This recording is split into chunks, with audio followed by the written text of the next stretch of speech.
Halo, assalamualaikum teman-teman yang ada di YouTube. Bagaimana kabarnya? Semoga sehat selalu dan diberikan kelancaran dalam mencari rezeki yang halal. Amin ya rabbal alamin. Teman-teman, berjumpa lagi dengan saya di channel saya ini, Logika Bang Bro. Channel yang berusaha memberikan sedikit edukasi, sedikit motivasi, tidak ingin menggurui, apalagi merasa yang paling benar sendiri.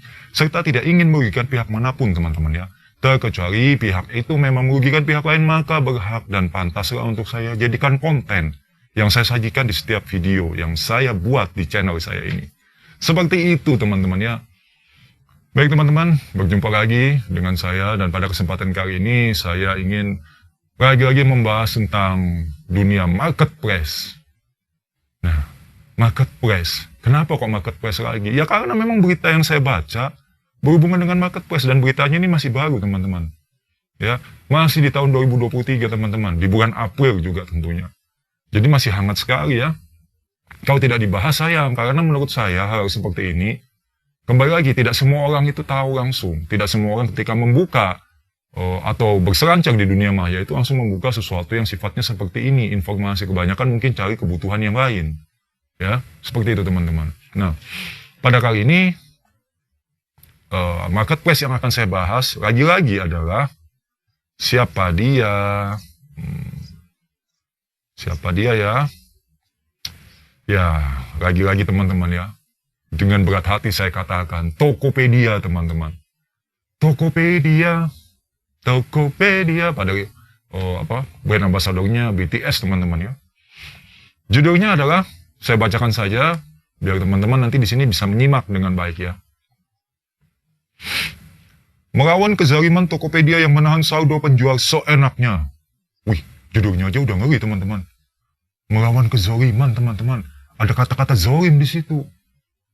Waduh, yang menahan saldo penjual seenaknya. Bagaimana kelanjutannya teman-teman? Ayo kita simak bersama-sama. Selamat pagi dan salam sejahtera para pembaca media konsumen. Hari ini 4 April 2023 kami mendapatkan pengalaman pertama setelah berjualan di Tokopedia sejak 2017. Saldo penjualan kami atas invoice sekian-sekian-sekian dan sekian-sekian akan saya tampilkan. Dengan nominal 1.211.500 sempat ditahan. Ya, sempat ditahan teman-teman. Nah, ini saya tampilkan juga gambarnya ya. Tentang proses penarikan yang gagal teman-teman. Oke. Ketika kami coba bertanya kepada CS Tokopedia dan belum sempat dibalas, kami baru melihat ada informasi di bagian atas detail saldo. Penarikan dana pada malam hari antara 21.00 sampai dengan 06.00 membutuhkan proses yang lebih lama. Lebih lama. Kami baru mengecek kembali akun Tokopedia kami jam 06.44 untuk melakukan penarikan saldo dan ternyata masih tidak bisa juga. Ketika kami buka Tokopedia Care, kami sangat terkejut dengan jawaban CS pada jam 21.20. Ternyata terdapat masalah lain yang membuat saldo kami tidak bisa ditarik. Oh, ini teman-teman. Jadi di sini kasusnya adalah pihak yang dirugikan dari Tokopedia adalah penjual teman-teman ya. Penjual atau berjualan, berarti dia penjual teman-teman ya. Jadi biar tidak saya salah kutip, saya bacakan kan lebih enak. Jadi saldonya tertahan ketika transaksi itu sudah selesai, barang sudah dikirim, diterima oleh pembeli. Nah, ketika penjual ini ingin menarik saldo, ketahan saldonya teman-teman. Saya lanjutkan dulu teman-teman. Menurut CS Invoice sekian-sekian-sekian, terdapat kendala yang belum terselesaikan, di mana masih membutuhkan konfirmasi dari pembeli untuk resi pengembalian barang berkendara. Resi pengembalian barang berkendara. Konfirmasi dari pembeli. Ini kasusnya kurang lebih mirip-mirip dikit teman-teman ya, dari yang pengiriman kemarin saya bahas itu apa ya. Yang tentang JNE. Kalau teman-teman masih ingat di konten saya sebelumnya yang barusan ini juga saya buat ya.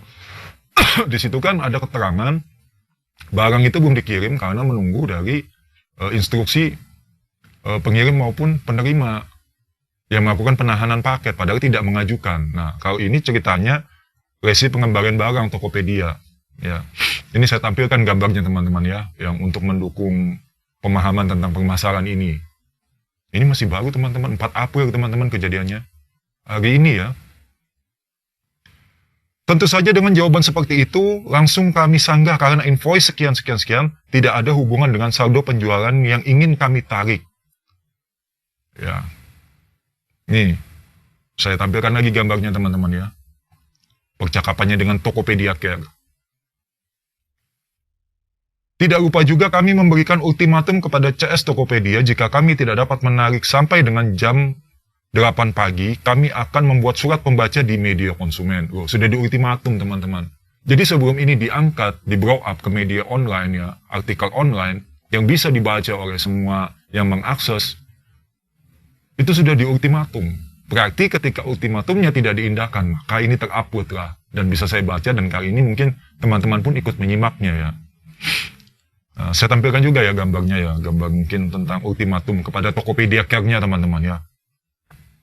Setelah lewat jam 8, saldo penjualan sudah bisa ditarik sebesar 911.500 dan masih terdapat penahanan saldo 300.000. Oh, bahkan sudah ada keterangan ada saldo tertahan. Nah, seperti ini gambarnya teman-teman, saya tampilkan. Jadi ternyata ada efeknya juga teman-teman ya ultimatum itu. Tapi nggak semuanya saldonya bisa ketarik, masih ada yang ketahan lagi, sekitar 300 ribuan tadi. Setelah ultimatum teman-teman ya pada jam berapa tadi itu? Jam 8. Saldo bisa ditarik, tapi masih tersisa, tertahan lagi. Dan ada keterangannya. Tokopedia, ada apa? Tokopedia.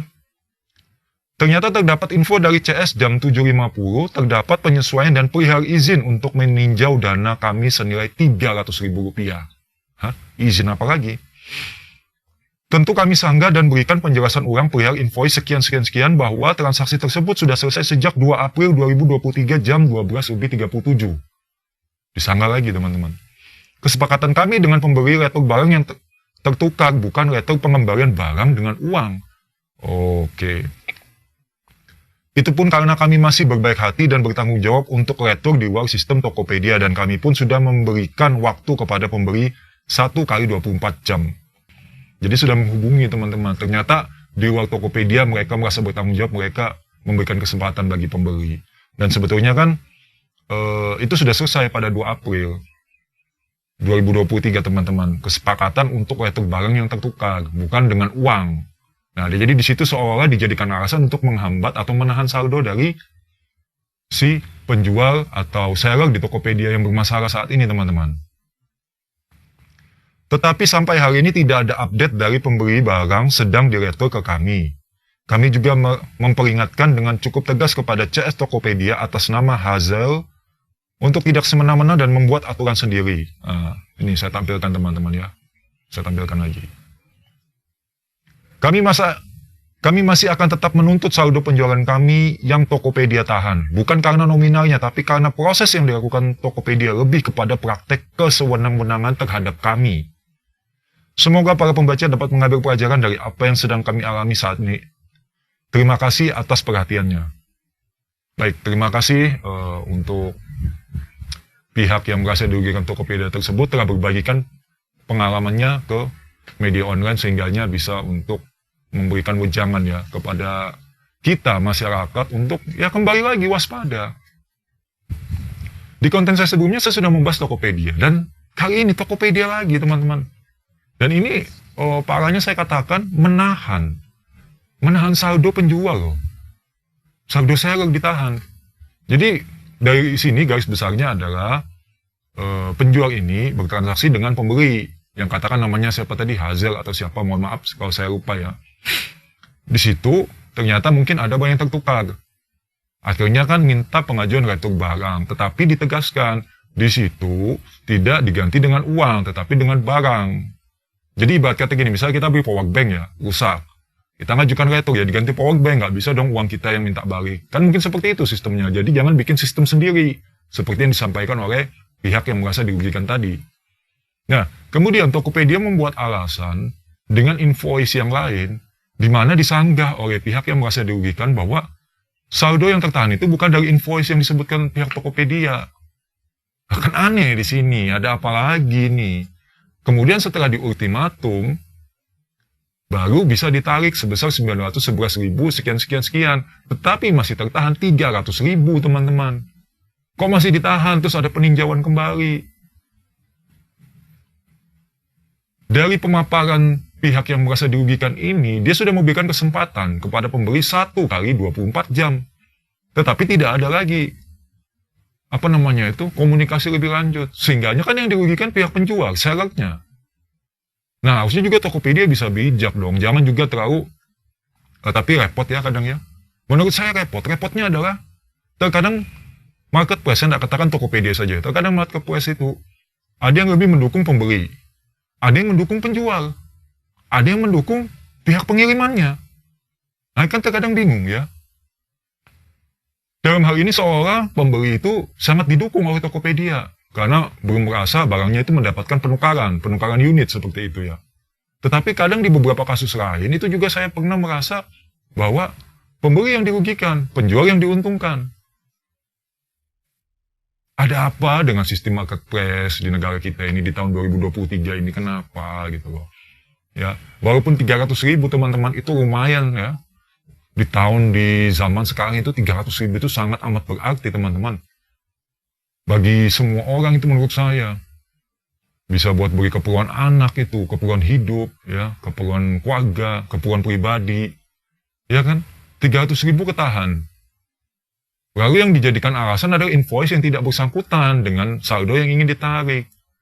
Kalau di konten saya sebelumnya, Tokopedia sebelumnya itu, ya, itu katanya diduga si pembeli ini menggunakan robot sehingga akunnya dibatasi, dibekukan. Tapi kali ini pihak penjual yang ketahan saldonya dikasih invoice yang lain. Seolah-olah penjual ini melakukan kesalahan dengan pihak pembeli. Pembeli ini seolah-olah dirugikan. Jadi Tokopedia membela pihak pembeli. Harusnya lebih diteliti lagi ya. Kita harus bisa meninjau, terutama maksudnya kita dalam arti ini adalah pihak Tokopedia, bukan saya, bukan teman-teman. Harus ditinjau. Ini proses transaksinya seperti apa? Kendalanya apa? Barang yang diterima seperti apa? Ada laporannya tidak? Ada buktinya tidak? Harus sertakan bukti. Baru nanti lakukan penindakan. Penindakan pun juga jangan berat sebelah. Kalau bisa berlaku adil. Walaupun adil itu sulit teman-teman. Sangat sulit sekali berlaku adil itu. Tetapi paling tidak jangan sampai ya. Kalau memang berlaku adil itu sulit, jangan sampai ada salah satu pihak yang lebih dirugikan. Kalaupun harus mengalami kerugian, paling tidak kerugiannya masih bisa ditolerir. Masih sesuai lah. Jangan, merugikan sekali.